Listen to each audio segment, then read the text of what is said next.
Mega Bible quiz 2026 episode 125ലേക്ക് എല്ലാ പ്രിയപ്പെട്ട പ്രേക്ഷകർക്കും സ്വാഗതം. ബൈബിൾ പോർഷൻ പറയുന്നു സങ്കീർത്തനങ്ങൾ 19 മുതൽ 22 വരെ, റോമർ 8-ാം അധ്യായം. ഇതിൽ നിന്നാണ് ക്വസ്റ്റ്യൻസ് ചോദിക്കുന്നത് കേട്ടോ. എല്ലാവരും വായിച്ചിട്ടുണ്ടാവും എന്ന് എനിക്കറിയാം. അതുകൊണ്ട് തന്നെ ക്വസ്റ്റ്യനിലേക്ക് പോകുന്നു. ആദ്യത്തെ ചോദ്യം, സഞ്ചാരം അല്ലെങ്കിൽ യാത്ര എന്നർത്ഥം വരുന്ന ഒരു പദം ഏത്? സഞ്ചാരം അല്ലെങ്കിൽ യാത്ര എന്നർത്ഥം വരുന്ന ഒരു പദം ഏത്? രണ്ടാമത്തെ ചോദ്യം, യേശു ക്രൂശിൽ കിടന്ന് പറഞ്ഞ ഒരു മൊഴി പാഠഭാഗത്തുണ്ട് ഏത്? യേശു ക്രൂശിൽ കിടന്ന് പറഞ്ഞ ഒരു മൊഴി പാഠഭാഗത്തുണ്ട് ഏത്? മൂന്നാമത്തെ ക്വസ്റ്റ്യൻ, വിശപ്പോടുകൂടെ ശബ്ദം പുറപ്പെടുവിക്കുന്ന മൃഗം ഏത്? വിശപ്പോടുകൂടെ എന്ന പദത്തിന് പാഠഭാഗത്ത് പറഞ്ഞിരിക്കുന്ന വാക്ക് എന്ത്? ക്വസ്റ്റ്യൻ റിപ്പീറ്റ് ചെയ്യാം.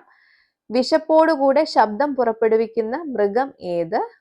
വിശപ്പോടുകൂടെ എന്ന പദത്തിന് പാഠഭാഗത്ത് പറഞ്ഞിരിക്കുന്ന വാക്ക് എന്ത്?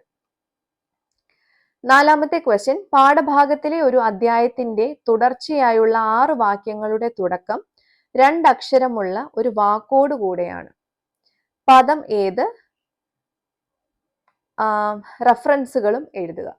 എന്നുവെച്ചാൽ ആ ഓരോ പദത്തിന്റെ ആ പദം റിപ്പീറ്റ് ചെയ്യുന്ന റെഫറൻസും എഴുതണം കേട്ടോ. ഒന്നുകൂടെ ക്വസ്റ്റ്യൻ പറയുന്നു, പാഠഭാഗത്തിലെ ഒരു അധ്യായത്തിന്റെ തുടർച്ചയായുള്ള 6 വാക്യങ്ങളുടെ തുടക്കം 2 അക്ഷരമുള്ള ഒരു വാക്കോടുകൂടെയാണ്. പദം ഏത്? അതായത് 6 റെഫറൻസും എഴുതേണ്ടതുമാണ് കേട്ടോ. അഞ്ചാമത്തെ ക്വസ്റ്റ്യൻ, മൃഗത്തിന്റെ പേരിലുള്ള സംഗീതം ഏത്?